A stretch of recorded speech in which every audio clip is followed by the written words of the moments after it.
Yo, what's going on, everybody? Welcome into another episode of the BeBall Jones podcast. We have a special episode on today, man. This guy is someone I've known for a few years now. We know each other, met each other a while back, and we just kind of kept in touch here and there. First off, I had to get him on here because number one, he's a real good dude, real good guy to be around, guy to talk to, and number two, got a different angle, different perspective in basketball to talk about. He is on the women's side of things. We usually talk about the guys. We had a lot of guys on here from their side of perspective, but I wanted to get the different side of the game and have the women's game in here. So I had to get in an assistant coach for you guys for a women's basketball team, but I'm gonna let him introduce you guys a little bit better, man. So welcome in, Joel Harrison. What's up, bro? What's going on, man? How you doing? I am wonderful, man. I'm glad to have you on the podcast, man. Yes, sir. Glad to be here. So let's go ahead and get into it, man. Introduce yourself to the people. Let us know about who you are and everything you got going on. Yeah, so like you said, I'm Joel Harrison. I'm the assistant women's basketball coach at the University of West Florida. We're an NCAA Division II school located in Pensacola, Florida. Just finished up my first season there, and just completed my first, recruiting cycle. So off season and looking forward to getting in a year or two and, kind of building on what we built last year. So what's your schedule like right now? Like, what are you getting into right now with summertime? Right now, July is a big recruiting time, really for every college coach in the country. It's one of the what they call live periods, so coaches are able to be out and actively recruit student athletes. So there's a lot of huge tournaments going on, in different parts of the country right now, and then there's the second round of tournaments in this live period and the week after next. So. Looking at prospects, kind of looking out into the future, kind of seeing, what we need in certain positions, what spots we like to fill, what different skill sets we like to fill to go along with what we've already got. So we're already, we just actually completed our recruiting class for the 2022 class. So this upcoming year. So now we can kind of shift on, 2023, start looking to see what's out there, and try to fill some needs. So I was always curious about like the recruiting part of stuff, like because I know a specific coach that has that title. So basically, for you, you get like no days off, really. Like there's no vacation time. It's just year-round grind. So it's just one of those things. Like as a coach, I mean, you're always recruiting never really ends. I mean, I'm constantly getting emails from kids, literally from all over the world. Obviously the transfer portal is a hot topic right now. So I'm constantly in the transfer portal as, kids enter their names, checking out stats, game film, that sort of thing. Obviously, when the high school season cranks up, looking at high school kids in the area and just other areas that I'm familiar with, and JUCOs as well. So, I mean, there's a lot of different angles with the recruiting side. Right now for us, because we are, done with that 22 class and we will have the majority of our team returning the following year. So we'll only have to sign, a couple of kids. So it's not as hectic for me as it was this past offseason. We actually had to sign 9 new players. So I've been going literally, our season ended March 2nd. We lost our tournament game. So I've been going from March 4th to literally last Friday. Recruiting, trying to fill those 9 spots. And, thankfully we did that with, a lot of talented kids that we're excited about. So for me right now, like I said, it's kind of shifting to the future, but it's not as hectic as some others. It's kind of depending on, how many kids you actually have to sign and what your needs are for your program. So what's the transfer portal been like? Because I know that's once they open it up, it got a little bit, not worse, but a little bit more chaotic every summer after. So what's that been like lately? Yeah, so the transfer portal right now, so there's actually deadlines that players had to abide by to enter their names in to be eligible to play, like this upcoming year. So right now, both of those deadlines for Division I and Division II have passed. So there's still some kids entering the portal here and there, but it's not nearly as hectic as it was like back February, March, April, May. I mean, that time frame. I mean, there was anywhere from 30 to 25 to 40 kids entering in daily. So, I mean, it's one of those things literally like I'm having to refresh that thing like every, 15, 30 minutes because I put my laptop down for an hour. I come back, I'm already behind because there's another 15, 20 kids that have entered. So it's just one of those things that's kind of overwhelming. I mean, as last I checked, there was a little over 2,100 kids names in the transfer portal. That's Division 1 through Division 3. Now, obviously, some of those kids have, since they entered, been picked up. Now, Yeah. unfortunately, it doesn't tell you on the portal like who has and who hasn't, committed to different schools. So you kind of have to do your research on that.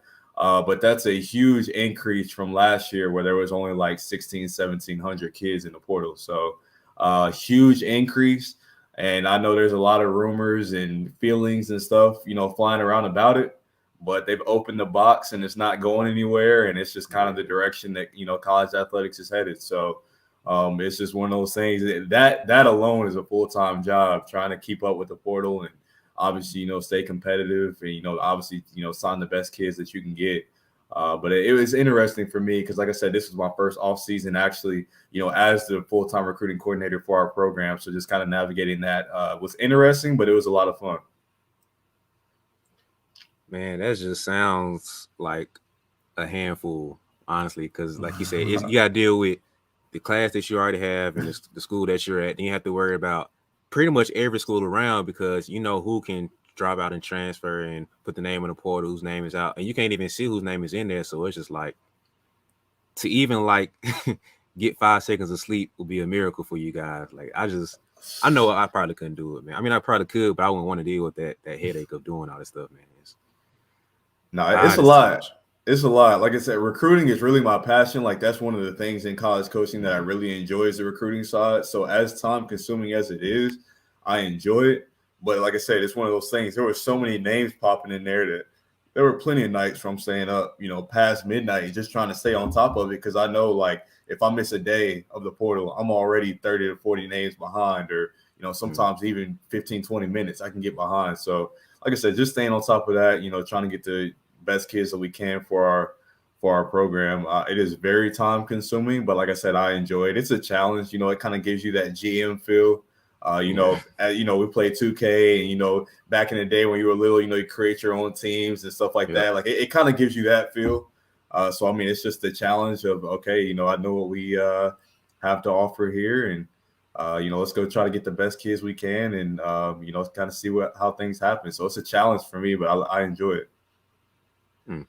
So you said this is kind of a passion of yours. Is this something that you always grew up wanting to do, or did it kind of like transition throughout life and it just kind of morphed into this?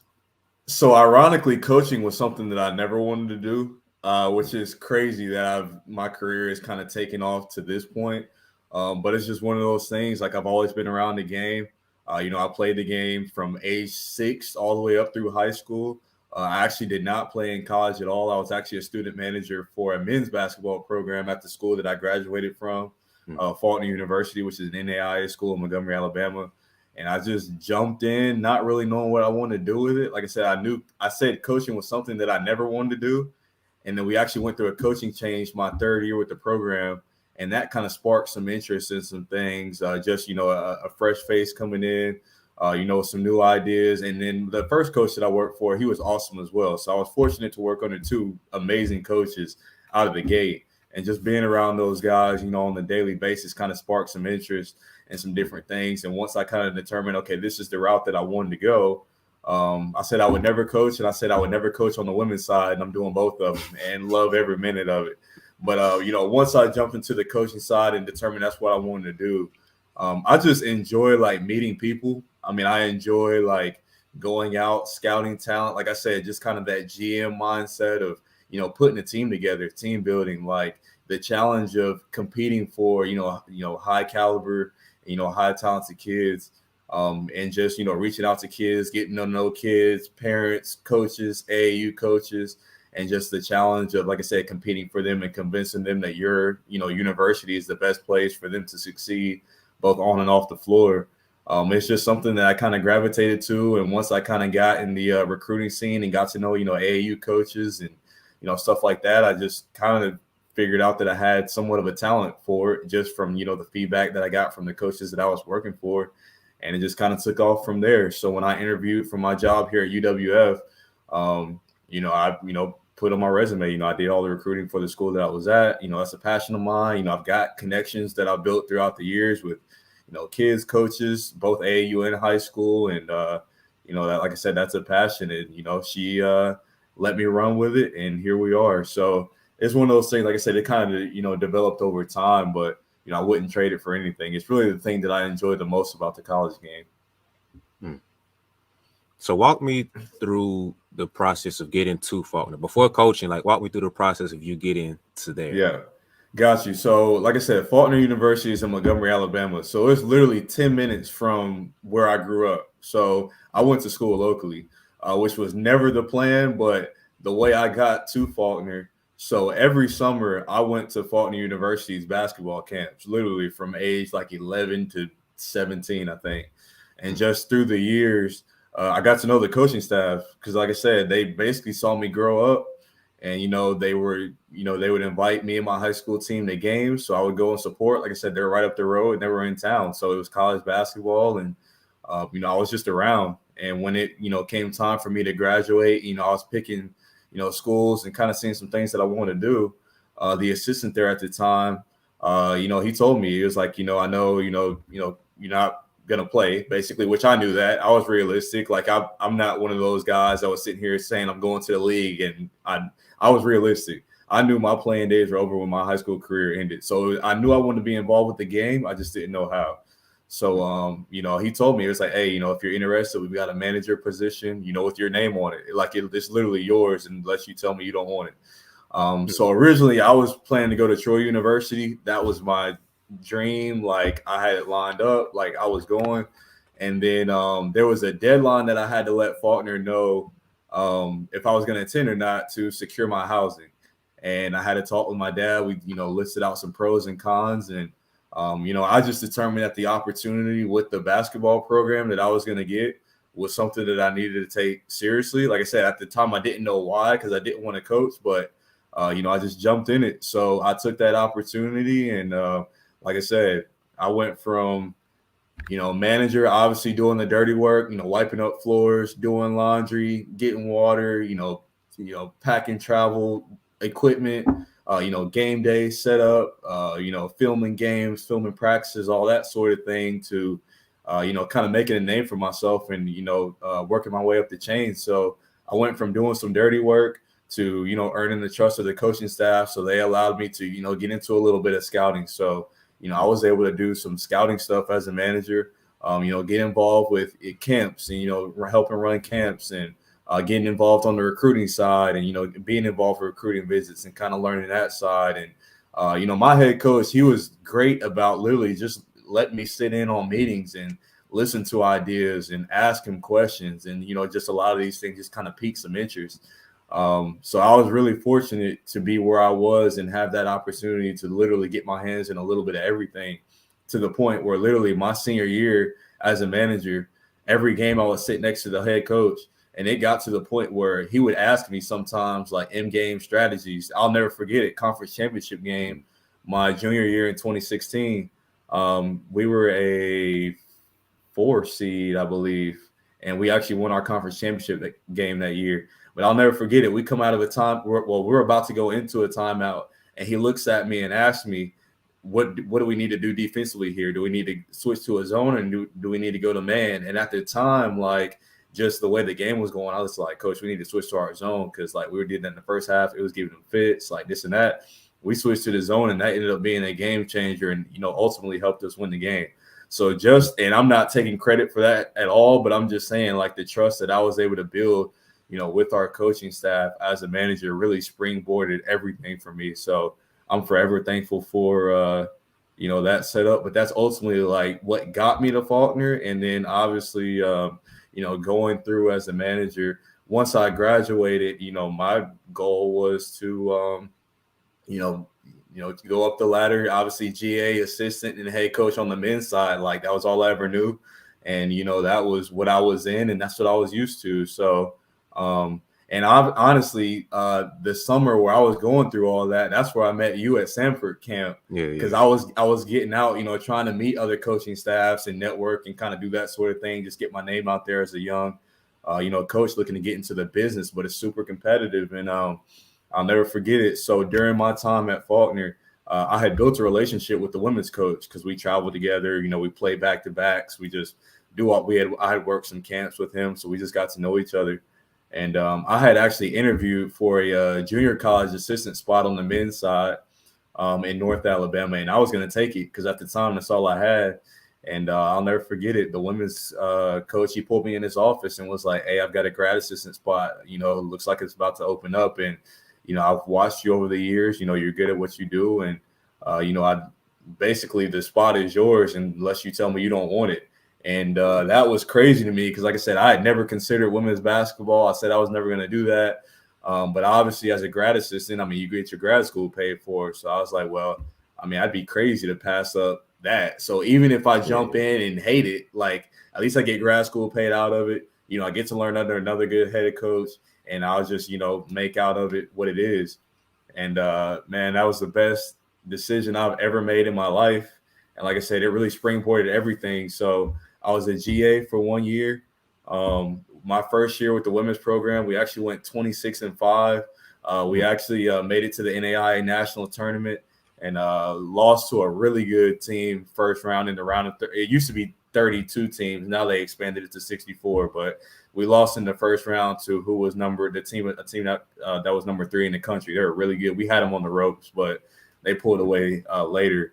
But later that summer, our full-time assistant actually left and took a different job. And my head coach literally elevated me from GA to full-time assistant. He was like, I mean, you've been around. I trust you. Like, I'm not going to interview anybody else for the spot. Like, it's yours. We're going to figure this thing out. Like, I got you. So I jump in as a 23-year-old guy, only being a GA for 1 year, into a full-time assistant role with, a program. So now it's the big show. You go from GA to assistant, your responsibilities change drastically overnight. So, I was fortunate to be granted that opportunity. And, I did that for the last 3 years. And then, ultimately last summer, my head coach that I worked for was the one that went way out of his way to help me get my job here at UWF. When he noticed it was open, he contacted the coach. He went to bat for me, put in a great word for me. And, I came down and interviewed, and she offered it to me the next day, and I accepted it. So I owe Faulkner University literally my entire coaching career because I was there for 10 years, both as a student, a GA, and an assistant coach. And that's literally why I am who I am and where I am today. So it was an amazing experience. Yo, that's crazy, bro. Like, yeah. pretty much both positions you had were like, hey, you want it?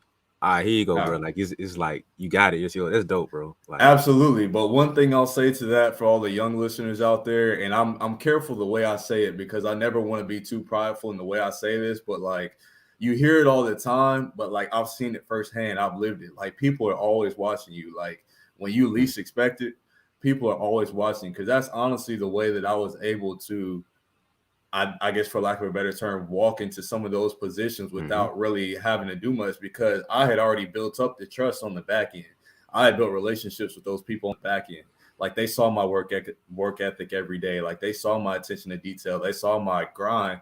So when it came time to, consider me for positions, in their mind, it was a no-brainer, because there's like, I've seen you work. Now I just got to get you on my side and get you acclimated to what we do. So people are always watching. Never forget that. When you least expect it, like, somebody's watching you. So that was advice that was given to me early on, and I'll never forget it. Yeah, I can vouch for that too, because I still feel weird about that sometimes, because it's like, I'm kind of low key, so I don't like expect people to be watching me sometimes. But then it'd be like, yeah, I know you, man. You da da da. I'm like, hold on, like, time out. How do you know me? Like, same here. Absolutely. So yeah, man, I got to co-sign that, because it's so many opportunities that I've had that then I can't even like take credit for, honestly, man. Kind of like what you were saying. It's just like you being at the right place at the right time and being who you're supposed to be. Absolutely. And somebody's watching you, it's like, come on, you already good. Like, hold on, like, I'm good. Yeah, you walk into it. So, but that's a lot of favor in your life, man, for you to have both of those positions just like that, man. So, whole lot of favor. Yeah, man. So, you said one thing that I kind of want to go deeper into. For sure. The difference between the grad assistant and assistant coach. So, like, what's the main differences between those two that stand out to you? Yeah, so every GA spot in every program is probably different, just kind of based off of what your head coach expects of you. I know when I was a GA, so like I said, I was at an NAIA school. So I was, obviously I would be a grad assistant for the varsity team. So I would help with travel, meals, um, anything coach needed, dirty work, like, running, go get this, pick up this person from, the airport, or, I was able to help recruit. Obviously I was helping with recruiting visits. And then at my school, we actually had a JV team. So I was actually the head coach of our JV team. So that's another thing that really played in my favor that I didn't realize how big of a deal it was until when I interviewed for my job here at UWF, because I walked into that interview with 3 years of head coaching experience at the college level.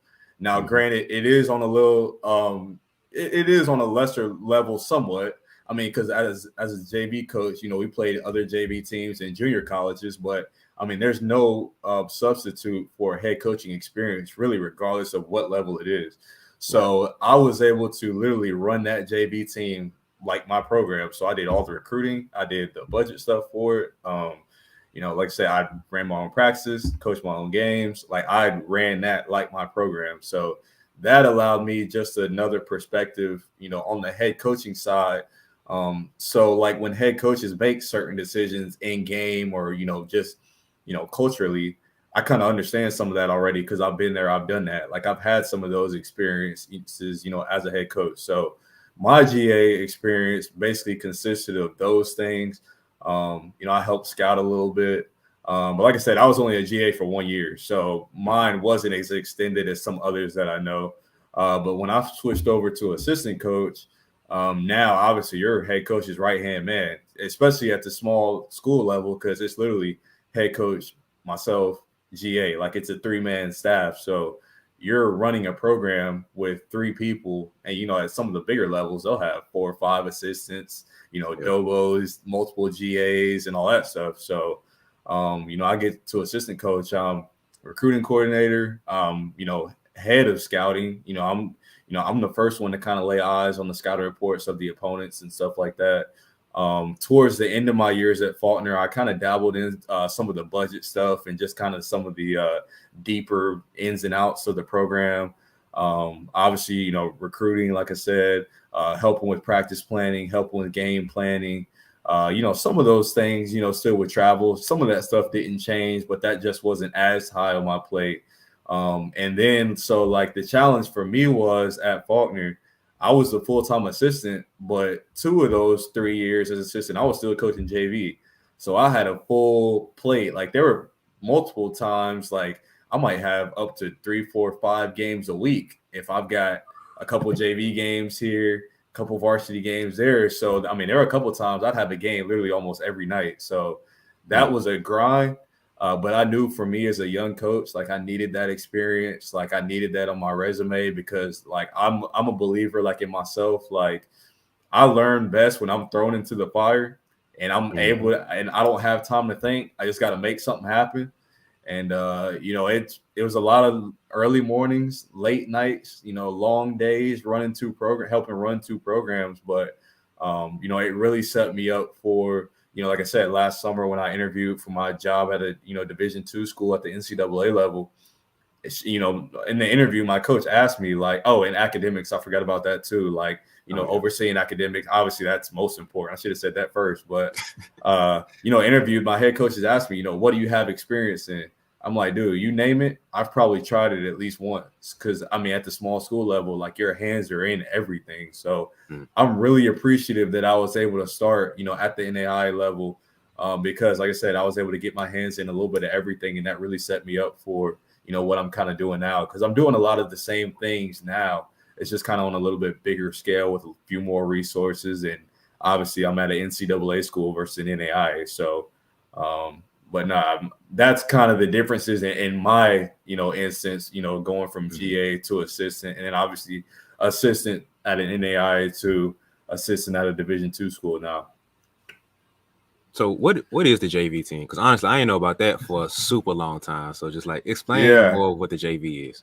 So I've answered this question probably a million times because a lot of people don't realize that, colleges have JV teams. So you see it a lot at the smaller schools, like I said, NAIAs, Every now and then you'll see him at some Division twos, and then some junior colleges will even have JVs. It just kind of depends on the scenario, but and everybody's situation is different. So we were actually able to offer some scholarship money. Now, it wasn't a lot, but I mean, we were able to offer kids a little bit of money, to entice them to come to our school. So we basically told them on the front end, basically, if we're recruiting you as a JV player, it's for one of two reasons. It's either A, that's the level of talent that you are, and that's no knock on a kid to say that you're a JV level player, because the way we used ours is we kind of used our JV team as almost like a minor league system for the major leagues. So like you'll get to play right away. You're going to get to develop. You're going to get to play against, talent that's kind of closer to where you are right now. And you're going to get that experience right out of the gate versus if you're not ready for varsity, you either A, won't be here at all, or B, you might be on the roster, but you won't play at all. So it's tough to develop if you just know, like, I'm never going to play. So like I said, we use it kind of as a minor league system. So we would develop them, we'd work on, strengths, weaknesses. Obviously, like I said, you get that game experience against other JVs and JUCOs. And, we had many kids over the years that, developed in our program and we're like, you're ready. So we pulled them from JV, to our varsity roster, and we just kind of use it that way, or vice versa.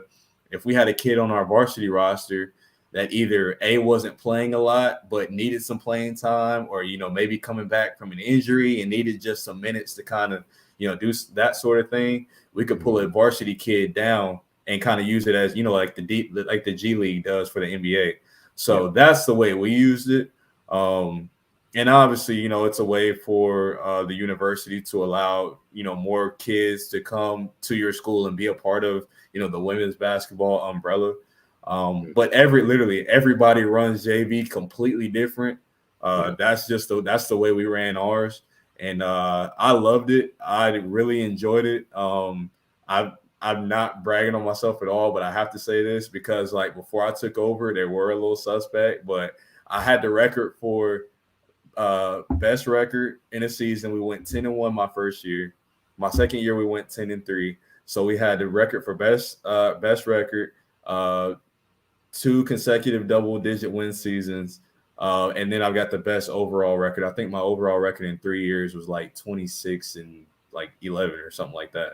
So, but I say all that to say, like, I think we did me and the assistants that I had, we did a really good job of obviously coaching those kids, developing those kids, and putting them in positions to where, they were able to succeed. And like in my 3 years as the head coach, I want to say I had 3 or 4 kids pulled up to varsity. So I'm extremely proud of that because obviously, what we were doing worked, and my head coach was able to see the development in them and trust them enough to put them on the varsity roster, and and even get some minutes in some critical moments. So I'm proud of that. And like I said, even as a young coach, like just having that head coaching experience, like it's a little different. Like when you sitting in that assistant seat, you got all the answers. But when you slide over that head coaching seat, you got 15 sets of eyes looking at you to drop a last second play. You learn real quick, like, okay, this it's a little different. So there was a little bit of pressure there that, like I said, I was thrown into the fire, and you don't know what you don't know until you're in that situation. But for my development, that was everything for me because I have a better understanding and appreciation for the reasons why head coaches do what they do, So it was awesome. But that's how we ran our JV program. Yeah, I can relate to a little transition difference from assistant coach to head coach because I told myself early on, like, had a scramble point where you like, all right, what's next for my basketball life and my next for my career? And the first thing off my list was coaching. I was like, that's what I'm not. I'm not coaching, bro. I'm not doing it. And so, I went into training, but then part of my training, the guy I was with, of him. Yeah, for sure. He had the program and everything. So I was helping him with that. And I was like, at first I was like, but all right, man, I'm gonna go ahead and do it. So went ahead, did that, and then I was just like, oh, I'm be assistant coach. He was like, no, you can be the coaching the actual team. And I was like, oh, me?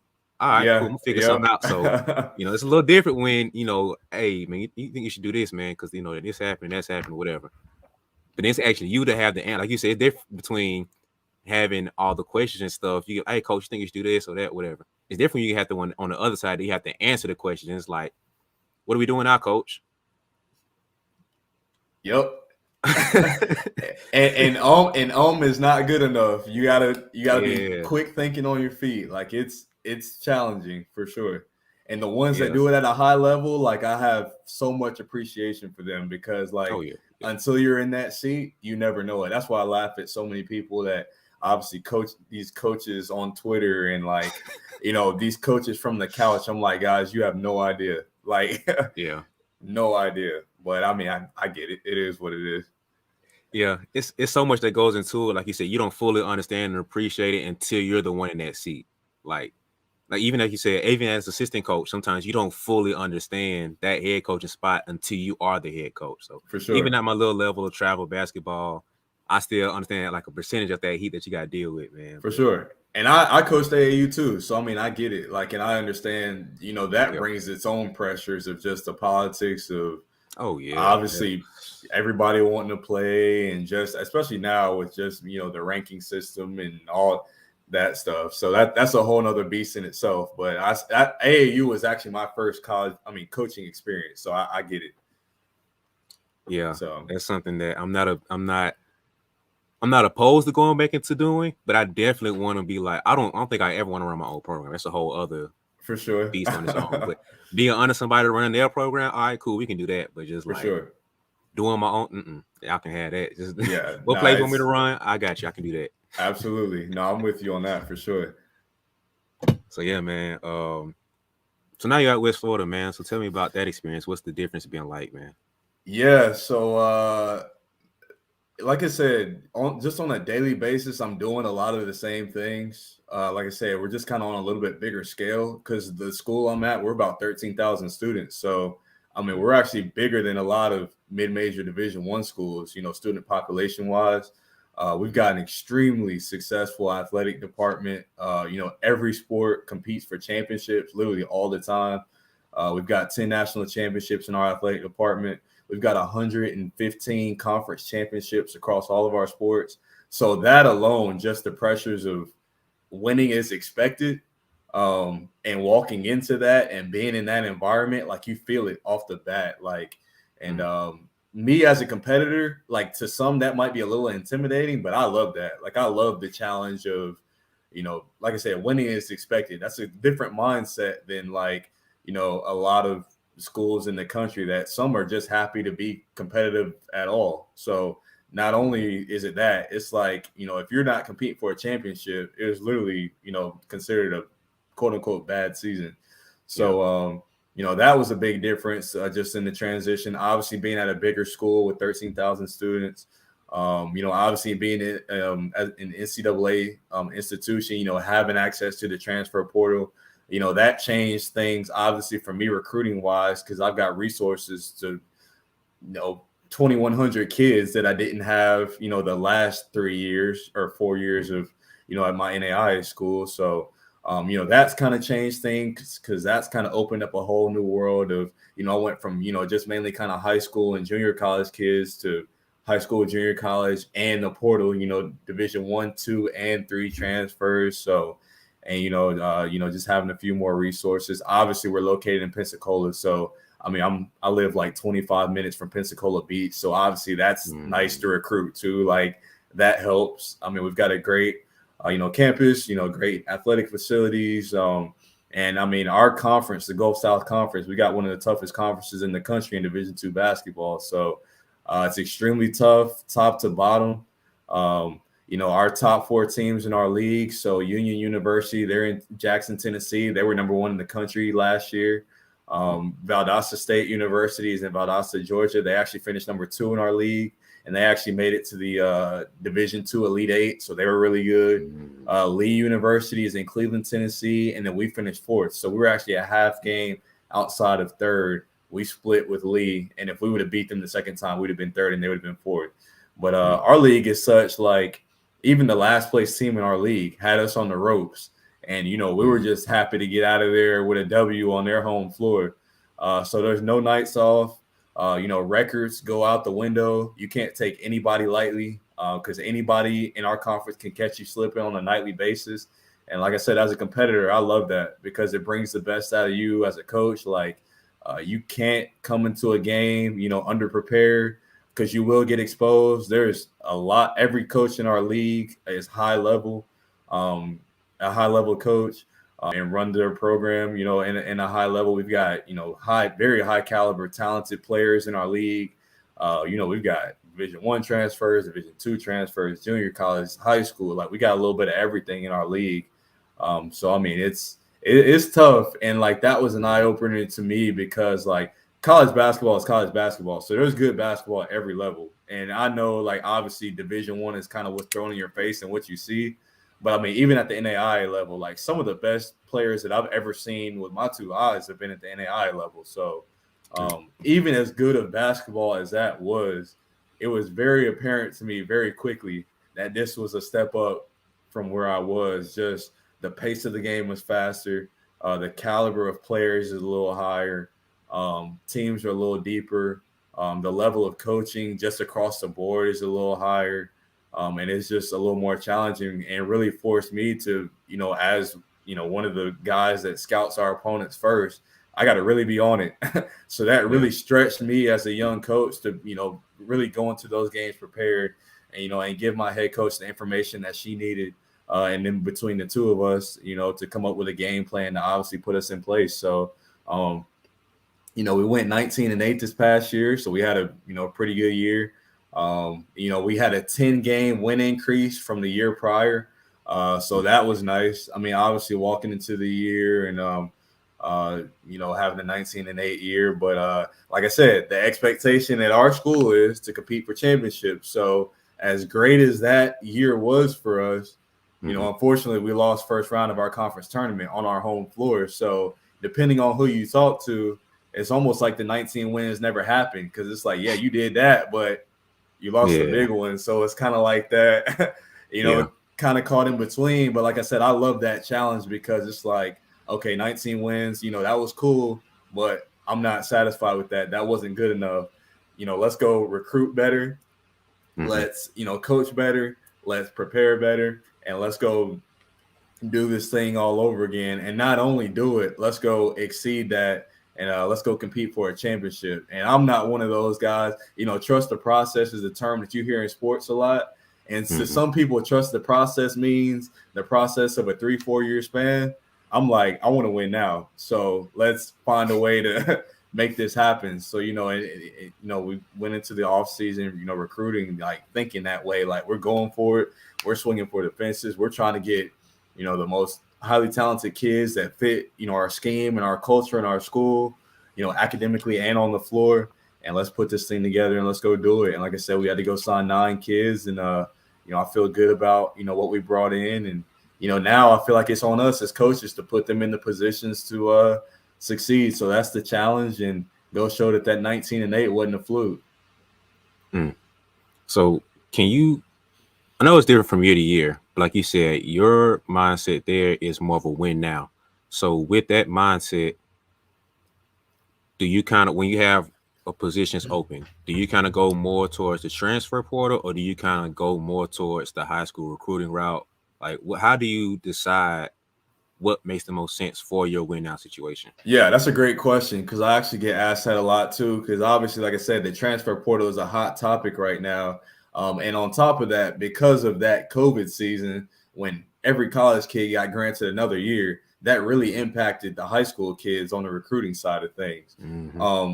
We're not the type of program that says, we're never going to sign a high school kid and we're only going to take transfers because we actually have a 2023 high school kid committed already. So, I mean, and we've got other high school kids on our roster. Like we actually had the freshman of the year in our conference on our roster last year, and she's coming back and she'll be a sophomore. So it's 100% for us, need-based. And like, when I say need-based, like when I'm looking at a kid or at a potential prospect for our, program, I'm asking myself one of two things. One, do they fill a need in a weak area for our program, or are they better than somebody that we've already got? So every kid that I'm evaluating, like as I'm at, high school games, AAU tournaments, really doesn't matter. I'm asking myself one of those two questions. And it literally just boils down to, okay, as I'm kind of cycling through, who are the best kids and, kind of building my list at different positions and stuff like that. I don't care if they're a high school kid, JUCO kid, D1, D2 transfer. I don't care. We want the best players we can get. So if that ends up being a Division I transfer, we'll kind of go that route. If it ends up being a high school kid, we'll go that route. But our program, we're open to any and everybody. Like we're not, necessarily discriminating towards, against high school kids or whatever like that. Now, one might look at our recruiting class of 9 transfers and try to contest that. I think this year was kind of a unique situation for us just because, like I said, coming off that 19 wins and with the majority of our team being upperclassmen, it was kind of one of those things, and it kind of ended up turning into the transfers that we brought in fit immediate needs for, okay, we got to go try to do 19 plus wins all over again. So like in our current situation, that's kind of how it was for us. And at the Division II level, like the way we run things, we kind of are like a year by year based recruiting wise, which was different for me because at my NAIA school that I was at Faulkner, I mean, we were recruiting 2-3 years down the line. Like, I mean, we literally, like when I left a year ago, we had already offered 2 2023 kids, and we're working on a couple more. We had contacted some 24s, and we even had our eyes set on some 25s. So it's just a little bit different strategy. I mean, neither side is wrong. It's just a little bit different scenario, from one place to another. So the kids that we brought in, kind of fit specific needs for us. We needed some kids to come in and be starters out of the gate, and we've got some kids that'll be that. We needed some kids to come in and fit specific, weak areas that we had in our team last year. As good as we are, like we had weak areas. So, we were able to go out and get kids that fit those needs. So just now in this current off season, that's kind of how it was for us. And that's kind of what we focused on. But like I said, like in the 23 class, like we've already got a high school kid committed. So we don't really discriminate. I mean, if you're good enough to play for us, like we're open to any and everybody. So, and I know that's not the case for every program, but that's just kind of how we do things. So when I kind of want to zoom out a little bit now. So when you think about the women's game overall, like you said, you didn't want to go into women's, and that's kind of like it was a weird situation for you. So like when you think about the women's game, not to compare to the men's game, but like what are some of the differences? Like not to compare, but to compare, if that makes sense. For sure. So first off, I'll say, like, obviously that was an ignorant statement of me to make back then just because I was young and, just didn't really give it a chance. I think if people would really give the women's game a chance, they'd really be impressed by what they see. Like women's basketball is extremely high level and is actually very entertaining. Like, I think it's just one of those things, like obviously just the casual basketball fan that doesn't really know, just the ins and outs strategies or whatever. What are they looking for? They're looking for dunks. They're looking for, mega athletic chase down blocks and, all these, superhuman plays. But I'm like, even though the women's game might not have those specific things, it has everything else that you're looking for. I mean, you look at some of the best women's players in the world. Sabrina Ionescu, like, setting the WNBA record for the first ever 30-point triple-double in WNBA history. Like, that's amazing. Like, you look at the Candace Parkers, the Sue Birds, Diana Taurasi's, like, I mean, these women are extremely talented. And not to mention a lot of the guys that are, talking down on women's basketball, I dare you guys to go play them one-on-one because I guarantee you, like, they will give you the business. Like, I mean, even in our program, like, and I'm doing drills with our girls, I'm playing dummy defense and stuff like that. Like, I got to work a little bit. Like, it's not like, like, I'm not, like I said, I didn't play college basketball. So, I mean, I played growing up, but I'm not high caliber player by any means. But if you come out there half stepping, like, you'll get exposed. Like, so if people would really give it a chance, I think they'd really be impressed by what they see. Now, to compare the two, I think the women's side is a more pure form of the game. Just because, and I say that because, like, not to say there aren't athletic women, because there clearly are, but like, I think so many guys get over on just athleticism alone. Like, you hear it every year in the draft, like, guys are drafted off of potential. oh, he's a mega athlete, but 3 years from now he can develop into this or that. So we're going to draft him as a lottery pick in hopes that he turns into this based solely off of athleticism. And then what happens? You see so many guys that are mega athletic that never develop. 2 years down the line, they're not in the league anymore. Why? Because they never had that base of skill and fundamentals to begin with. They got over because they could jump out of the gym, they could dunk on everybody, they could block every shot, and they could just put their head down and get to the bucket whenever they wanted. Versus, on the women's side, who you may have some athleticism, but it's in a different way. I won't say most. I'll say I think the majority of the women's game is kind of started from the fundamentals and built up, where I think you see so many guys kind of start from the athleticism side and kind of just go from there. So, like I said, I think it's a more pure form. I think, like I said, women, play hard. In my experience, I'll say girls play harder. They actually listen. You don't deal with as many egos. They actually listen to you and want to try to do what you're asking them to do.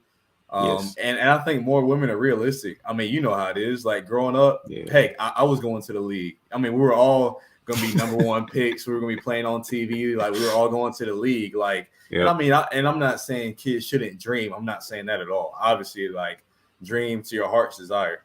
But there comes a point in that where reality has to set in. Like when I played my last high school game and I knew, okay, this is it. Like there's still guys sitting on the couch 2-3 years removed from high school basketball, reliving the glory days, thinking, oh, I got overlooked. I'm slept on. I wasn't given a fair shot. All the crazy stuff that you hear. And it's just like, dude, you really weren't like that to begin with. I hate to break it to you, but like that's just the reality of the situation. So, like I said, I just think the women's game is a more pure form of the game, and just in my experience, girls are loyal. Like I said, they'll listen to you. I think they're more coachable, and I think it's just fun. Like I don't really know how else to put it other than like my experience has just been a lot of fun. I think the young ladies that I've had the pleasure of coaching have just been fun to be around, even off the court. It's just been good people, easy to laugh and joke and just converse with and just have real conversations with. And like I said, they're more realistic. So the majority of girls go into college basketball knowing like, okay, after these 4 years, I'm getting in my career. Like I'm not going to the WNBA. Like I'm here obviously for basketball, to help pay for my schooling, but this is just a gateway for me to, get into my career. So, but the ones that come into it with the right mindset, they're going to give you everything you got for those 4 years because they know this is it, like forever. So it's a little bit different mindset they're kind of coming into it, like I said, in my experience. But I love the women's game, and I really wish more people would give it a chance. And it's amazing to see, like, how far it's coming. Obviously, social media has helped that tremendously. Obviously you're seeing more, men's basketball players really buying into the women's game, which obviously helps, push the narrative. You're seeing, obviously, my favorite player of all time, Kobe. Obviously, you're able to see like what he was able to do, before he passed, with Gigi, his daughter, and really, sparking interest in the women's game, and obviously coaching his daughter's team. And young girls see that and they're able to shoot for something tangible because they're like, well, if she can do that, why can't I do that? So, it's just something that, the more that we're able to push kind of the narrative forward of how good women's basketball actually is, it's only going to grow the game. And the stuff that some of these young girls are able to do now is just like insane. I was fortunate. I actually went to the NCAA Final Four and national championship game in Minneapolis. So like the national championship game, so I saw UConn play South Carolina, and obviously South Carolina ended up winning. But just to see Paige Beckers in person go to work, like, it's unreal. Destiny Henderson has 29 points in the national championship game. It was going crazy. It's like this girl can like forget. And I think like it's one of those things like people say, and you hear it all the time, like, for a girl, she's nice. I'm like, no, for a hooper, she is nice. Like, period. Yeah. It don't matter, guy, girl, like she's tough. Like Aaliyah Boston and like all these, high caliber players. It's like, guys, like, if you would watch, you'd really be surprised at what you see because these girls can really hoop. Yes, so that's my spiel. But I mean, I love the women's game, and that's just kind of some of the differences. I know everybody's experience is probably different, but Yeah. like I said, it was the best decision I ever made, and I don't regret a second of it. So I love it. I 100% agree and co-sign everything you said, man. Because from my point of view as a trainer, I work with guys and girls, For and sure. it's just like, first off, the automatic differences that you know of is the athleticism, For sure. but the underlayer neath that people don't always think about is the girls have to be more skilled because they can't dunk. Like you said, a For guy can sure. get away with not being skilled.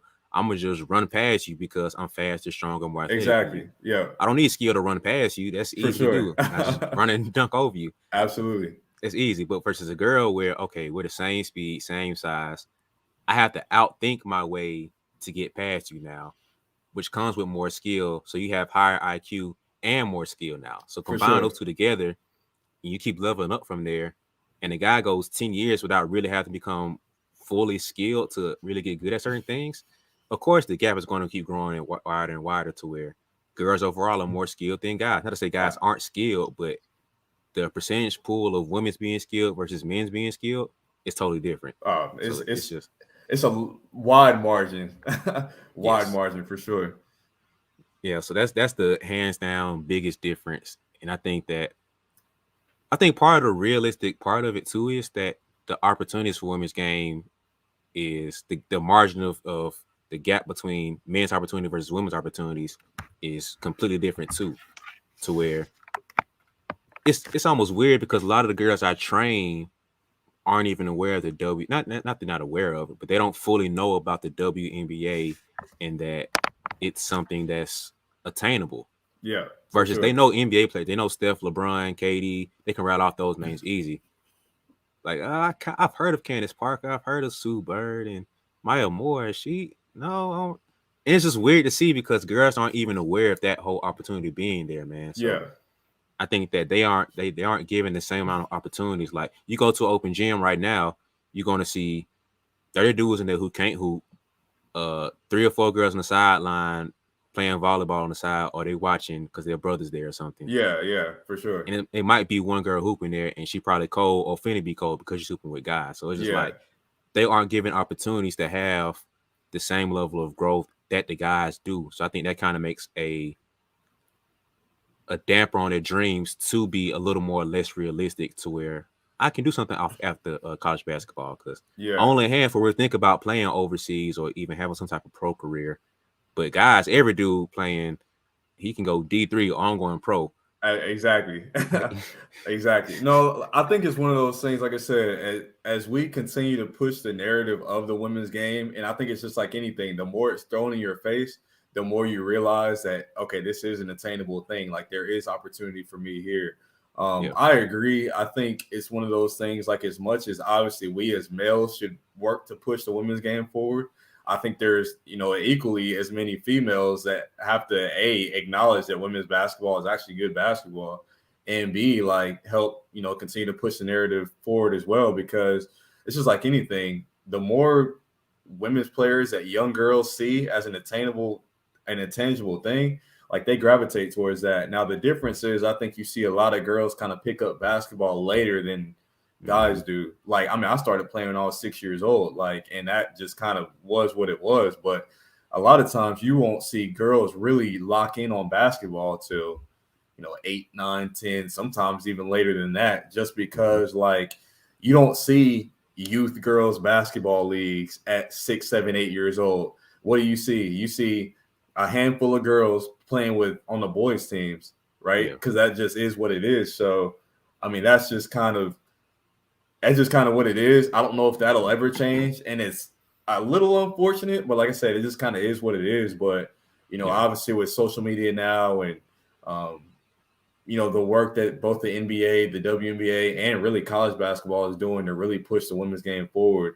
My hope is, 20 years down the line, women's it's not like women's basketball is not one of those things to where like, I get asked all the time, like, what drove you to the women's game? Like, do you enjoy that? Like, why did you do that? Like, and just kind of like, not weirdness, but just so many questions around it. It's like, dude, like at the end of the day, I'm coaching college basketball. Like, And I Yeah. think if people would, like I said, really lock into it and give it a chance, they'd be impressed with what they see. But I think with that, the more that we drive it forward and push it out, obviously that sparks interest in more younger girls, at an earlier age, and kind of push that forward.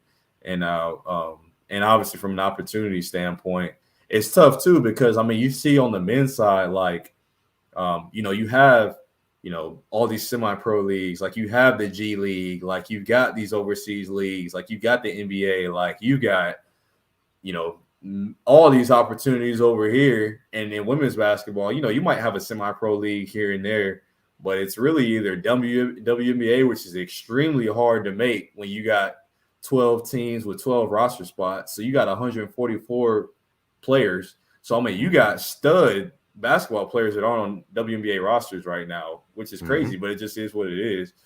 Or you go play overseas, which is great, and you're gonna make more money, but the pub of that doesn't really translate back to here. So as many like American players that are playing overseas right now, like we're not fully aware of all of them because like I mean the overseas leagues aren't really televised here. So that takes away, I think, from some of those potential role models that young girls could see as potential opportunities just because it's not in our face. What's in our face is college basketball, obviously, and the WNBA. My hope is that, and obviously I know money and viewership, drives a lot of these things, but my hope is we get to a point to where we can expand the WNBA into some other cities, allow a few more roster spots, maybe get those rosters from maybe 12 to 14 and, maybe allow a couple more players to play to spark some interest in these different areas that some of these players are coming from.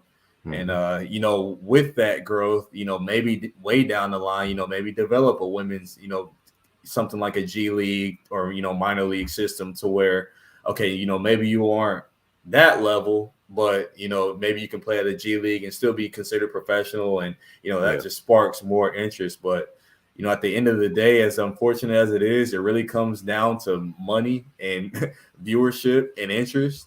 But I just think it's up to us as a basketball community to accept women's basketball as basketball, well, number one, and two, just, keep putting it in people's face and helping them understand, like, no, this is a good thing and it's actually very entertaining.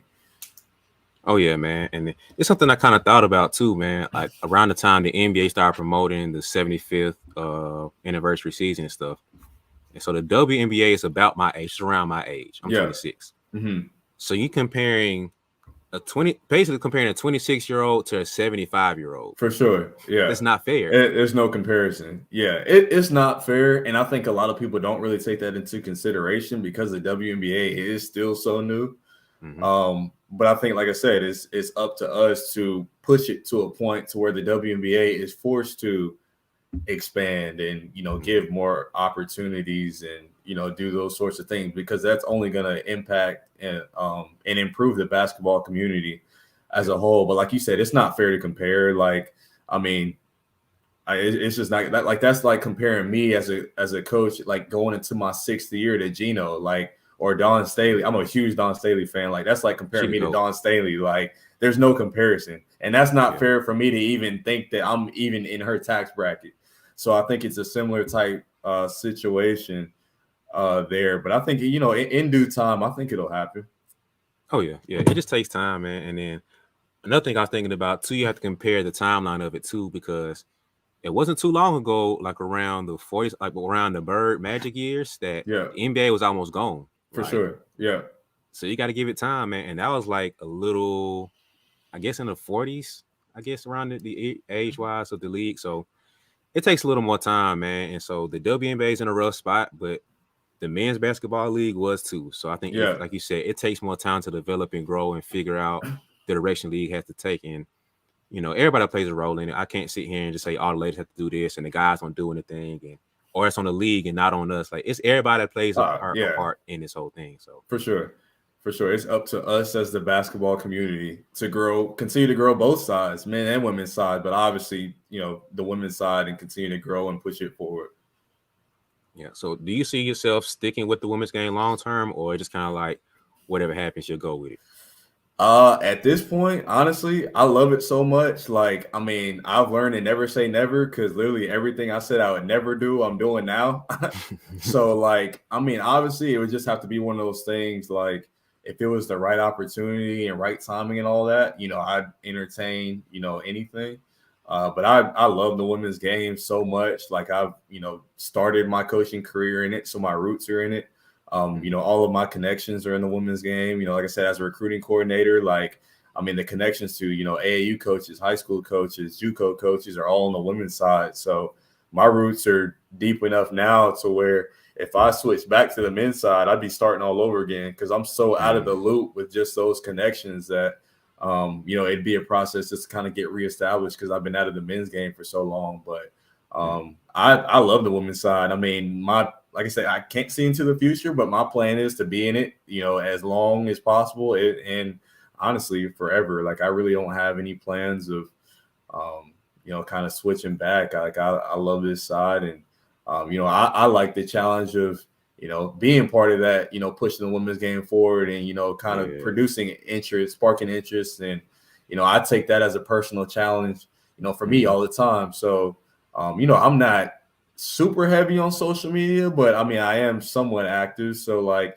I'll, tweet facts or retweet certain things or, comment on games or players or, this and that, just because I think it's because I mean, kids are watching that. I mean, how many kids are, that you're directly, in contact with or, follow you on social media or whatever. So, the more that we do that and they see us as role models, the more that sparks interest on their part to where, you hope that they grasp that and, they push it forward. So I love the women's game and I plan on staying in it, forever. So.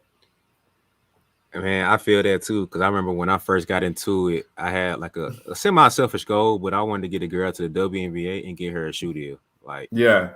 is that a stretch goal? Of course it is, but why not Hey, aim why for that not? challenge? You Yeah. know what I mean? So Absolutely. Why not? I mean, I think opportunities, especially for us, I mean, heck, for me to even be sitting where I am and for you to be doing what you're doing, I mean, 10 years ago, there's no way in the world that we thought that what we're doing now was attainable. So it's like, why not stretch that and see how far we can go with this thing? So I'm all for it. Like I said, I think you do have to be realistic when it comes to goal setting and dreaming, but at the same time, like, I'll tell anybody, dream big. I mean, it's an old Kanye line, reach for the stars. So if you fall, you land in the clouds. Like, that's real. Like, and hey, go get that WNBA player and shoe deal. Like, I'm all for it. yeah, man, that's something I'm aiming for, man. But it's a long road. Now I'm not gonna be upset if I don't get it, but like I know my heart's in the right place. So I feel like honestly, I'm not even saying this arrogantly. I really believe I can get a girl in that situation, not right now, but like over time develop Yeah, and grow for to sure. where it's attainable to where even if it's not WNBA, something where it's pro overseas or something like that. But For sure. that's something I see down the line for me, man. But what's my next question? Oh, for you, like, do you see yourself growing into more of like head coach at your own school or staying D2, going D1, high major D1, or possible pro job? Like, what do you see for yourself, long term? Yeah, so much of that is a moving target because the way the coaching world works, like so much of it is about A, who you know, Yep. connections are everything, and B is just the timing. So like I said, the West Florida thing like was so weird because I was not planning on leaving Faulkner at all, really. Like I knew we were gonna have a really good team the following year. Like, I was going into my fourth year as the assistant there, and I had my roots there. Like, I was locked in and ready to go. And then overnight, the opportunity came about at West Florida, and like I jumped on it, and ultimately that ended up being a job for me. So I think down the line, I mean, competitively, it'd be obviously cool to run my own program and be a head coach. I still think I've got some learning and developing to do before that happens. But I mean, down the line, I think I'd be crazy to say like, oh, I'll never do that. Like, it's one of those things though. Like, I think if you land in the right situation with the right coaching staff, and I mean, if I ended up being a career, assistant coach for, the right head coach, and that just kind of was what it was. Like Gino's assistant has been with him for like ever. Yeah. Same with Don Staley and some other coaches at the highest level. So if it was in a situation like that, I mean, I'd be open to that. Like, and then as far as just level goes, like, I have an appreciation for all levels. So like I'm not so caught up on D1 or bust. Like I said, I started out at an NAI and loved it. I'm at the D2 level now. Like I think competitively, I think obviously that would be the next kind of check mark off of my personal, I guess, challenge list to not only, get at that level, but succeed at that level.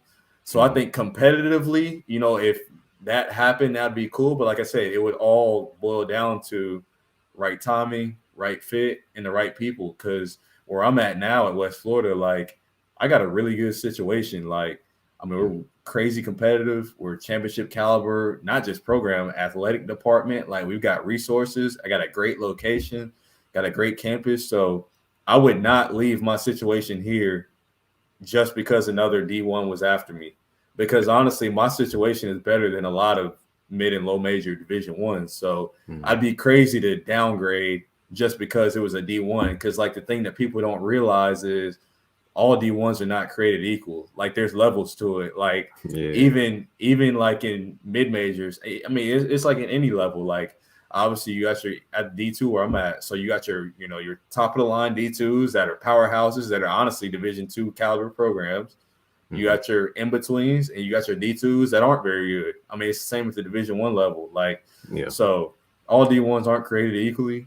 So anything that I got would have to be better than what I've got now. Because like I said, I've got a great situation and I'm really, thriving where I am. And I've got my hands in a little bit of everything. And I've got a direct impact on the success of our program. Because like I said, it's our head coach, me and a GA. So any success that we have, I'm directly, impacting that. And, not to pat myself on the back, but that's a good feeling when I know, like, I helped us go 19-8, coming off of a year where they were like 9-11 the year prior. Like, we had, so I worked with the post players. I had 2 all-conference post players. I had a first-team all-conference kid and a freshman of the year. Like, I work with those kids and help develop them every day. So, like, it's cool to be able to say, like, I had a direct impact on the outcome of the success of our program versus, at the D1 level. You might do some of those things, but if you've got 4 or 5 assistants, your priorities are stretched a little bit because you're kind of narrowed in and focused on more specific things versus like kind of the broad spectrum of how a program is run. So I don't know. Like I said, the coaching world, I mean, you have to be flexible because it could all change literally overnight. Obviously if you get the right call from the right person, I mean, you'll be crazy not to entertain, certain things. But I think right now I'm just really focused on really developing myself, really continuing to learn and grow because I want to be as well-rounded as a coach as I can be, really regardless of what level I end up at. I want to be, the most well-rounded coach I can be and, just kind of learn as many aspects of how to run a program as I can.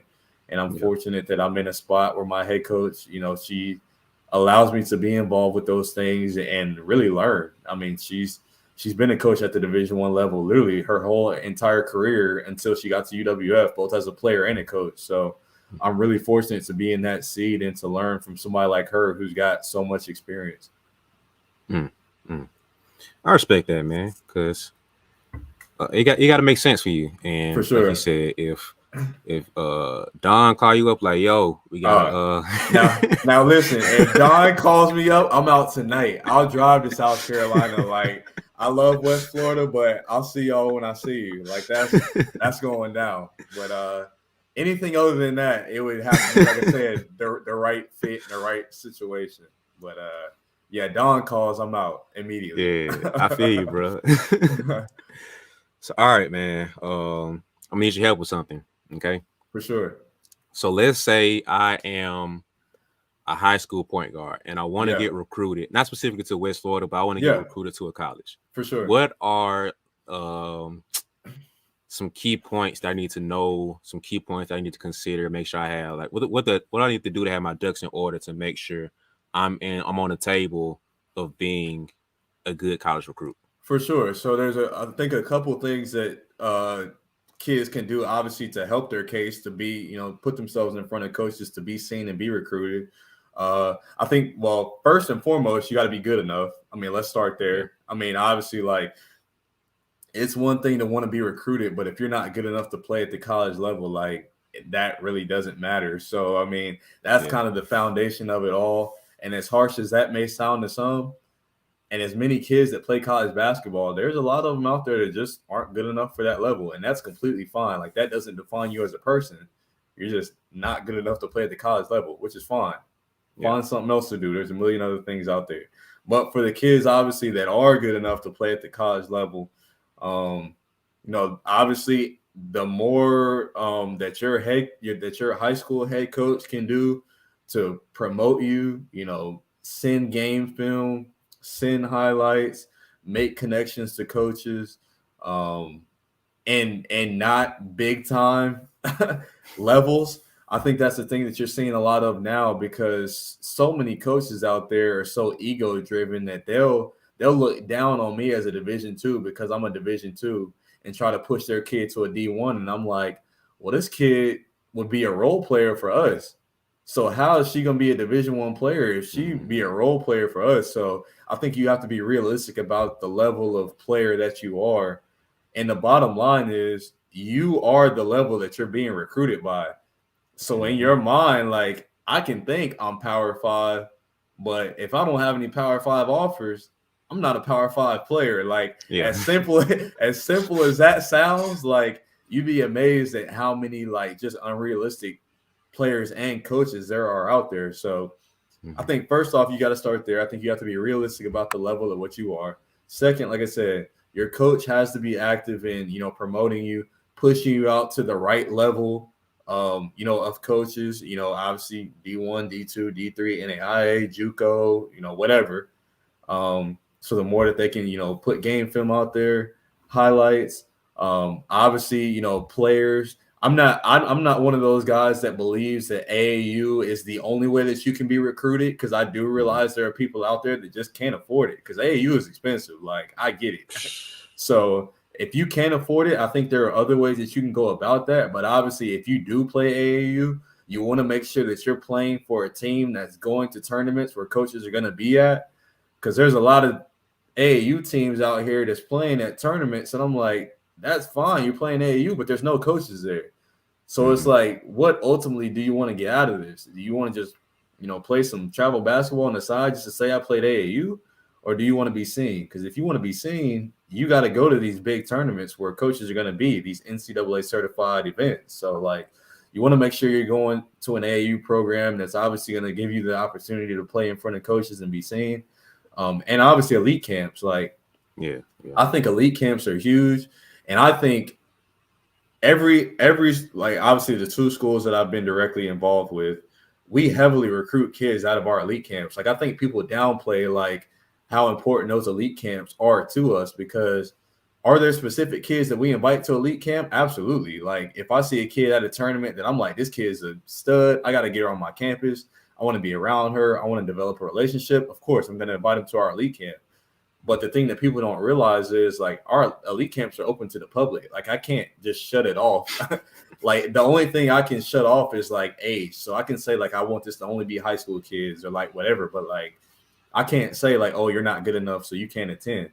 So, like, as many kids as I might invite, there might be a kid show up that I knew nothing about, that it's like, okay, I didn't know about you, but now you're on my radar because, you took a chance, you came to my elite camp, you showed out. So now I'm like, well, shoot, I need to get in contact with you, develop a relationship with you. But even with that, like I said, there's levels to it. You have to be realistic about what elite camps you're going to. Like, it doesn't make sense for the average kid to pay crazy money to go to South Carolina's elite camp. Like I said, I'm not telling you not to dream, but the reality is, Dawn Staley's not recruiting 5 stars out of her elite camp. That's not how that works. Like, the caliber of kids that they're going after are in a different tax bracket. Like, so they're having elite camps. Obviously, for the odd chance that there might be one out of the 300 kids that's there that might be good enough to play in the SEC. But those fringe kids that aren't Power 5, and even if you're mid and low major Division 1, you need to be going to mid and low major Division 1 elite camps. You need to be going to Division 2 elite camps. You need to be going to NAIA elite camps because, like I said, you are the level that you're being recruited by, and you have to be realistic about where you are as a player. So putting yourself out there and, developing relationships with coaches and playing in front of coaches, at those various levels and getting feedback, honestly, from those coaches, because we have kids all like in our elite camp, we actually have a Q&A session at the end with parents and players. And we say, literally, ask anything you want. This is an open book. We're going to be open and honest with you, like whatever. And we get this question a lot. What does it take to get recruited? And I think that's one of the things that's not talked about enough is like just being realistic about the level that you are.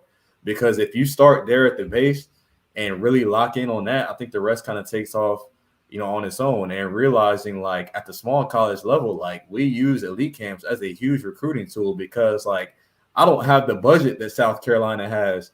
I can't pick up and fly to California to go see one game and come back. Like we're not made of money like that. So like the more kids that I can either A, see at an AAU event or B, that attend our elite camp, that fits into our recruiting budget because obviously we've got money, but I mean, we don't have SEC money. Like I said, there's levels to this. So like, just being realistic about that. And, but even like I said, sending game film, like sending full games, like, so I can see the full picture. Like I can make myself look like Kobe on a highlight film. Like, I mean, let's be real. Like your highlight is just a thing that's going to kind of pique the interest. But like, I got to see the full picture to determine like, okay, are you really good enough? Because I you see it happen all the time. Like there's sometimes, and I get a million emails from kids literally all over the world, like every day. And I'll get these highlight films and I'm like, oh shoot, this girl can do this or like do that. Let me go let me go research some stats or let me go look at some game film. Yeah, she hit 5 threes in a highlight, but she went 5 for 40 on the season from three. So every three that she hit on the season was in that highlight. So it can be a little misleading if you don't do your homework on that. So, but I'm not saying they're not important because they do pique the interest because as a recruiter, you kind of know what you're looking for. So like kids can do certain things and I can be like, okay, this kid is somebody I need to look into deeper. Or I'll watch the highlight and be like, she's not quite for us, on to the next one type of thing. But I just think the more active that your coaches can be, in your corner, really promoting you to the right coaches, that only helps your cause. And I'm not, like I said, I don't think you have to play AAU to get recruited, but obviously if you can, it helps. But you need to make sure you're playing for a program that's going to do you some good and put you in front of coaches. Because otherwise, you're paying all that money to travel and stuff literally for no reason. Like, I mean, I won't say no reason. You're playing basketball and developing. So, like, your game, like, you're playing basketball. Like, obviously, you're going to improve by playing. But, like, ultimately, AAU is to give, put you in front of coaches to get an opportunity. So, if you're not playing in front of coaches, like, we're wasting time, effort, and money here. So, but those are kind of the things that I kind of, tell kids to really look to do to kind of help their cause to get recruited. And you just got to be persistent. Like it's just one of those things. Like you can't get discouraged by getting no's because it's harsh, but there are kids that I have great relationships with that are just not good enough to play for our program, and that's completely fine. That does not define you as a player because literally. I don't know really where this narrative came that I had to have 20 offers to like be accepted. You can only go to one school. So really like all I need is one opportunity. And if you get the right opportunity from the right coach and the right system that caters to your needs, that's all you need. So you just have to be persistent in reaching out to coaches at various levels, getting feedback. And like I said, all you need is one yes. And then once you get that yes, it's up to you to prove them right for taking the chance on you and B, earning your keep by, keeping that scholarship every year you're there and, holding up your end of the bargain by, obviously being academically eligible and, playing and developing on the basketball side. So I I don't know where that narrative came from. I think I think it's one of those things that's a byproduct of social media, because obviously you Yep. see kids posting offers, and Yeah. obviously there are those caliber of kids that do have 20 and 30 offers, but I think in the grand scheme, kids don't realize like that's such a small portion of kids that have like that level. Like Yeah. the majority of kids, you're gonna have a handful of offers, maybe 3, 4. Some kids maybe 2. Some kids maybe only 1. But like I said, who cares? You can only go to one school, so all you need is one coach to take a chance on you. And like I said, it's up to you to prove them right at that point. And Mhm. you hear all the time, bet on yourself, Yep. and go make it happen. Yeah. The whole social media thing is kind of messed stuff up to where people don't appreciate, like, there are so many kids every year that get done with high school, even not even varsity level, but JV or freshman, to where it's like, that's my last time picking up a basketball. For I sure. wanted to play college basketball. Yeah. And you have an offer. It doesn't matter where it's from. You have an offer. A lot of kids would take that offer 10 times over versus having none. So Yep. like we have to be a little more appreciative of whatever level we have, whatever how many we have. It's like just appreciate the fact that somebody at that level above high school said, I would like for you to play for me. So the social media thing has kind of messed it up a little bit to where kids feel like, oh, I don't have 20 offers, so I'm not good enough. But it's like, bro, you have 2, you have 1. No, Like, for sure. Yeah. I think and I could be, so don't quote me on this, but it's been a couple years since I've seen this stat. But last I checked, I think it's like 7% of all kids in the world go on to play college athletics. So, I mean, you think about that, like 7%, like that's like none. So, yeah, like, how have we gotten to a point to where like getting an offer almost isn't even like good enough for some kids, depending on who you ask. So, like you said, like, I think social media has kind of driven this narrative to where like we've almost downplayed like how special getting a hmm, college athletics offer really is. Like, yeah, I didn't get that. Like, like I said, and now I'm on the other side. I actually like provide the opportunity for kids, but it's crazy to me. Like, when I approach a kid, or, we offer a kid and they kind of look down on it, but it's like, okay, A, what else do you have? mm, And B, like, okay, how dare you sit here and downplay me when I've got a million other kids in my emails right now that are literally dying just to even get a consideration.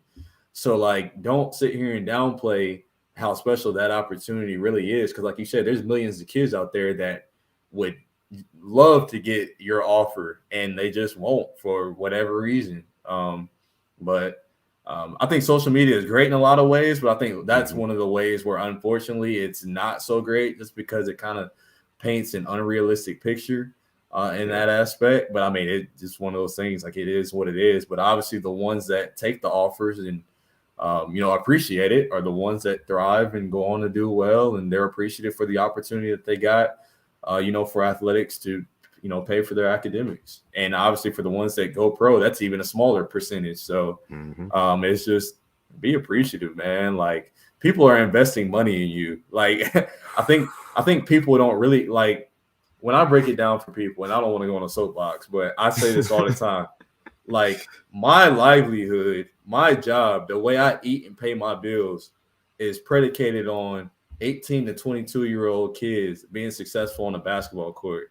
Like, when you think about that, like, it's kind of hmm, crazy, but hmm, like that's how serious it is. So, like, I have to be on the top of my game to get the right kids in our program to help us be successful so I can keep my job.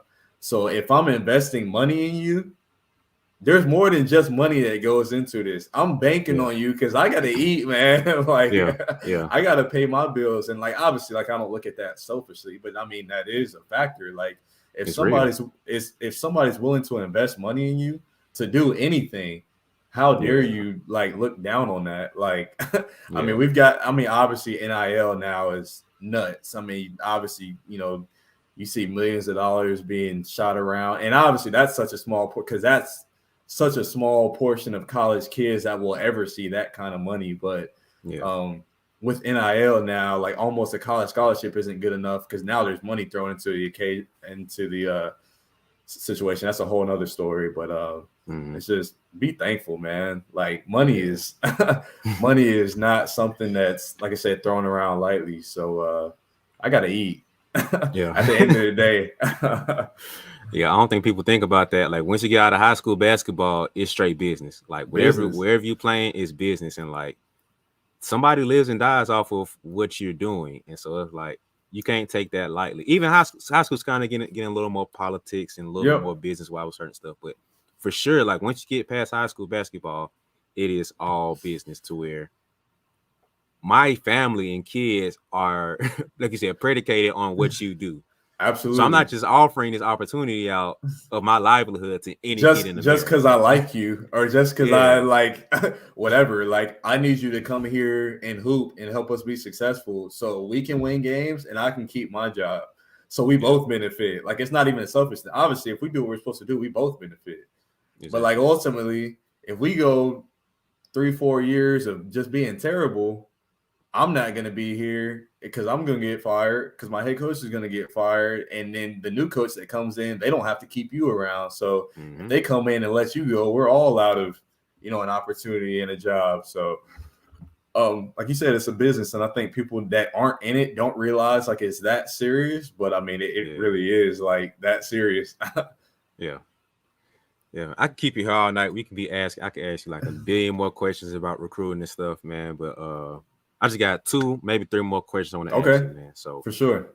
um, for one, I want you to give me it can be a player, a coach, somebody you personally worked against, or whatever. Somebody who's like in the industry that is a little underrated, but you feel like, man, like people don't know about this person or this girl, this guy, like they're Yeah. underrated. Like a coach you seen, a trainer, a player, whoever, somebody that's a little underrated, and you got an opportunity right here to show them some love, man. So who would that be for you? So obviously, I'm going to be biased and probably talk about my own kids on my team. But Go ahead. I think a more I'll be general and then I'll be specific. So I'll give you a 2-part answer. So All I right. think that the general side of that is as far as people in the industry that don't get enough love. I think it's players and coaches at the lower levels that aren't Division One. Like some of the Yes. best coaches in the country coach at JUCOs, high Yeah. schools, even Yeah. D3s, NAIs, D2s. Like I think because of social media and TV and stuff, we've kind of created this narrative that the best coaches in the world are at the Division 1 level. Well, yeah, some of them, but I've seen many coaches that are more than qualified to be at that level that either A, just love where they are, or B, just haven't been given the right opportunity in the right situation to get to that level, or some honestly don't desire to be at that level because Division 1 is so much more cutthroat than Hmm. some of the lower levels. So I think some of the best coaches in the world are at some of the lower levels. So I think coaching at our level doesn't get enough love.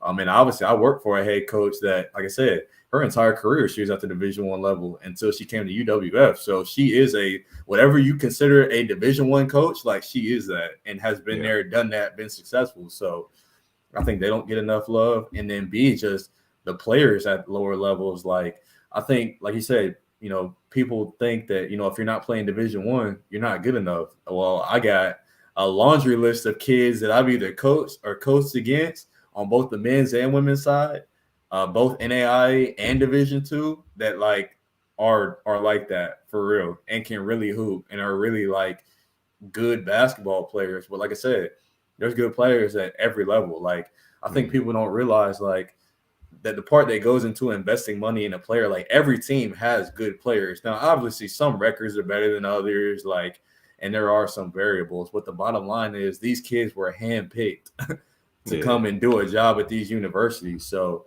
I think coaching and players at the lower levels don't get enough love. Um, and then like I'll be careful because I don't want to single anybody out because I love my team obviously, but like I mean we've got a combination of Division 1 transfers on our team, we've got Division 2 transfers on our team, we've got high school kids on our team. Um, so I mean we've got a little bit of everything, but I mean um, I think people would be surprised if they came in and saw like what our practices are like, what our film Mm. sessions are like. Like I said, the talent. in our conference, what we have to play against, which makes if people really gave the lower levels a chance and really saw what we had to compete against, they would understand why we recruit the way that we do. Because people think like, oh, you're not a Division I, so I know my kid can play for you. I'm like, I'm sorry to tell you, but nah, she can't. And like, it's nothing personal, but like, if you see what I have to go beat, I have to go recruit like that caliber. So it don't make sense for me to go recruit something lesser than that and expect a different result. Like, that's just not going to happen. So, I mean, obviously I love my team and obviously I help put them together. So I'm even more biased in that aspect. But I mean, we've got, crazy talented players on our team. Like I said, we got a first team all conference player last year. I mean, hey, she was a Division I transfer and actually started at the Division I she was at. So it's not even like she was a scrub where she was at. She was playing and starting. But, some things went down and she wanted kind of a culture change and just kind of wanted a new, a change of scenery. She was averaging about 8 or 9 points and about 6 rebounds at the D1 she was at. Came to our place, locked in. She averaged 17 points and 13 rebounds a game last year. Like, she was top 3 in the country in double doubles. She was top 5 in rebounds per game. And I mean, she had 3 20-point, 20 rebound games. So like, I mean, her best game of the year, she had like 25 points and 22 rebounds. So like, I laugh at people when they say like, oh, lower levels, like that's easy. I'm like, dude, like I'm coaching and coaching against like hoopers. Like, and like I said, she was a Division I caliber player that started where she was, just wanted to change the scenery, but came here and really thrived and should be a favorite for player of the year going into next year, just based off of what she did last year.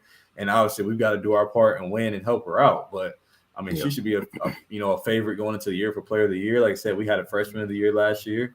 We got, we brought in 4 Division I kids, 4 Division II kids, and an NAIA transfer. So, like I said, that's kind of a long answer to a short question, but I'll say collectively, the lower levels, I think, have to get more love because I think if people really did their diligence and really locked into the coaches and players at our levels and other levels that aren't D1, they'd be like, okay, I get it. College basketball is college basketball, like regardless.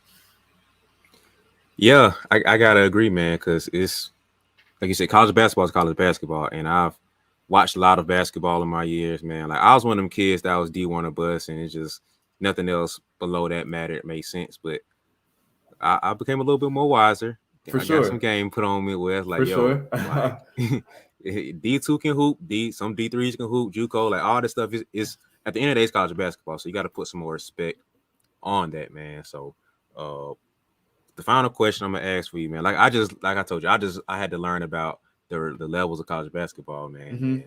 But even bigger than that, like what's a life lesson that a coach has taught you or like you learned from the game of basketball, or you can tell me about what you've learned about yourself throughout this process that you've been on, like from each level that you've been at. Yeah. So, well, I'll start with myself. I've learned that I can adapt quickly because, like I said, every position I've had, I've been thrown into the fire. So I didn't have a choice. Like, I mean, obviously you can ask some questions here and there, but I don't always have time to sit down and have this grand scheme to figure things out. Like when my number is called, I got to produce. So I think that's a good skill to have, to just be adaptable. I think any good coach will tell you, like, a trait of being a good coach is being adaptable, because at any moment, like, I have to be flexible enough to, change or come up with an idea or a thought, or like in the, heat of a moment. If in the heat of a game, literally this happened last year. So like, this is just a prime example. So we're playing actually University of Montevallo, team in our conference. And we had the ball, called a timeout with like 8 seconds to go to win the game. Game is tied. We call a timeout, advance the ball on the sideline. My head coach comes to me in the timeout and is like, what are we going to run to win this game? So like, I can, in that moment, panic and choke, or I can pony up and trust my preparation and be quick thinking and give her the input that she's looking for, because she hired me to do that. So I know the preparation I've put in on the front end. So I'm like, coach, listen, we can run this play. We got two options. We got two kids on this team on the floor that need to take this shot. A or B. We can run this play for A, run this counter for B. One of those is gonna work. Well, B counter worked. Our freshman of the year, we got it into her. She goes in, lays the ball up, we win the game. So I don't say it to take credit, but I'm just saying like you have to be adaptable in those moments because literally like it could come down. Your number could be called at any moment, and you have to like be ready for that. I think another thing that I've learned like B is just like being able to relate to people. Cause like, I mean, you think about it, like people skills are so important in like every aspect of life. Like you're going to be dealing with people literally until the end of time. So Yeah.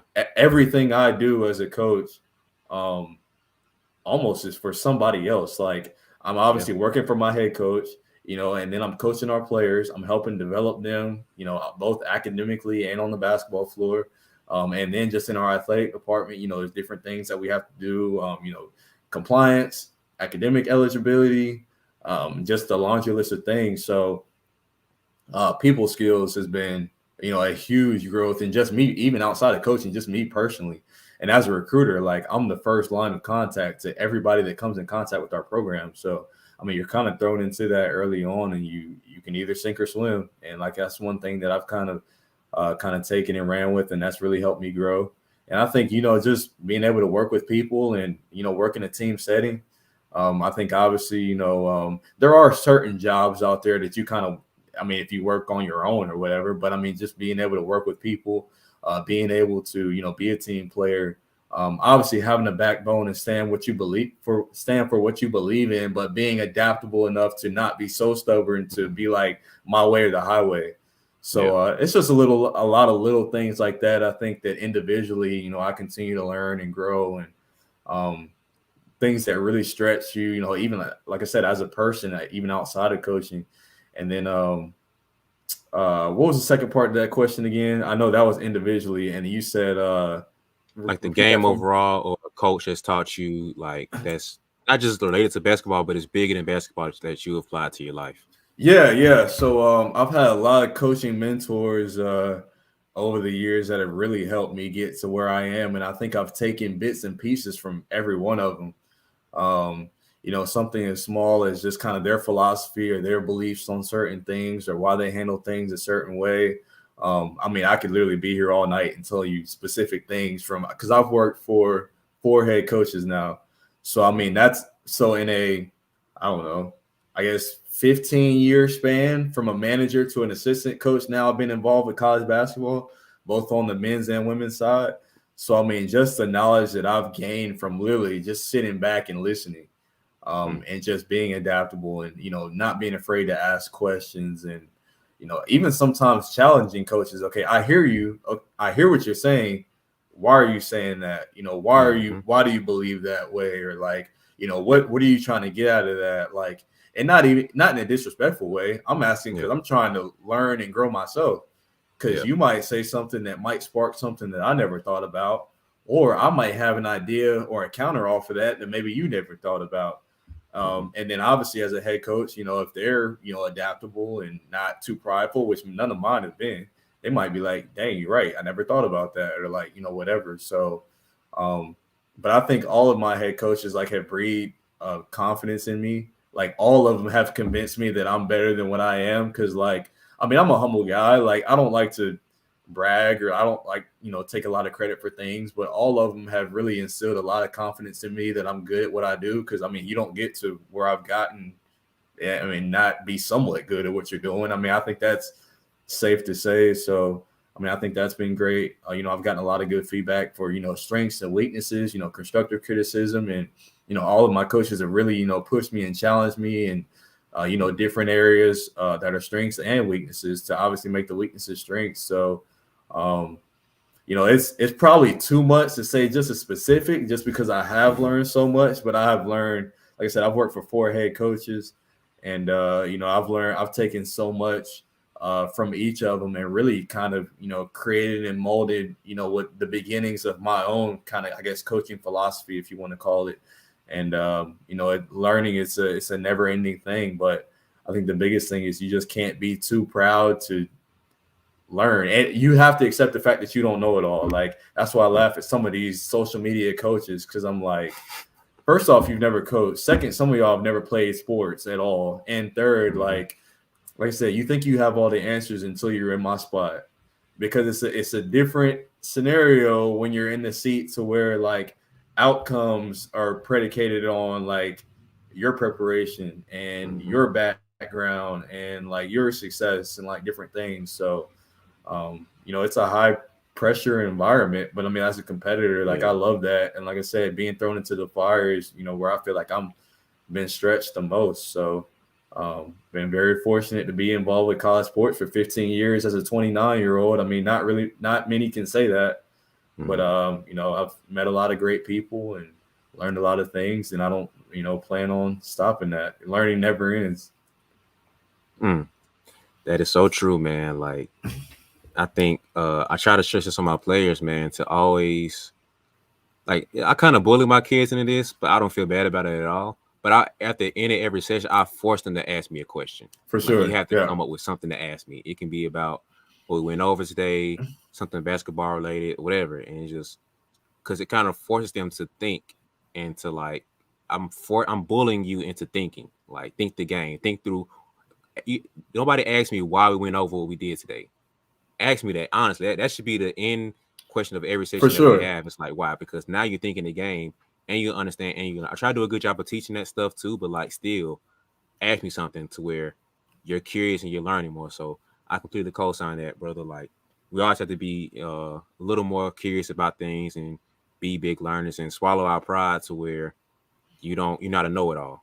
For sure. So that's probably a great spot to land this plane of this episode.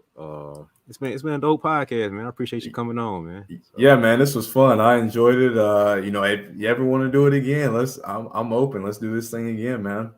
Yeah, we might have to do a part 2, because I had so many more questions that you made me want to go into. Like, it's just a lot, man. I could sit here all day and ask more questions. But anything else you want to promote? Anything before we get out of here? Take a chance. Everybody, watch women's basketball. Give it a shot. Let's push this narrative forward and show love to the little guys, because, like I said, college basketball is college basketball. But other than that, like I said, I think it's up to us as the basketball community to keep pushing this thing forward. And, that's a challenge that I think we all should take seriously. I know I'm, trying to do my part, and, I would ask the same of, everybody else. So let's keep pushing this thing forward. Yes, sir. I gotta agree with you, man. So that's a wrap. That's it for this BeBall Jones podcast episode. Make sure that you guys are subscribed to the YouTube channel. If you're listening on Apple, go ahead and do your thing right there. Subscribe, follow along. If you're on Spotify, Google Play, or podcast, anywhere else that you get your podcast, go ahead and subscribe in.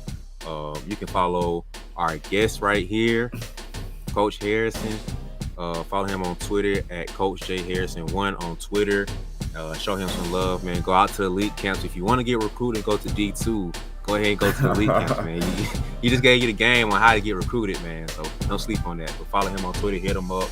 I'm pretty sure he'd be free to answer any questions that you guys have, anything like that.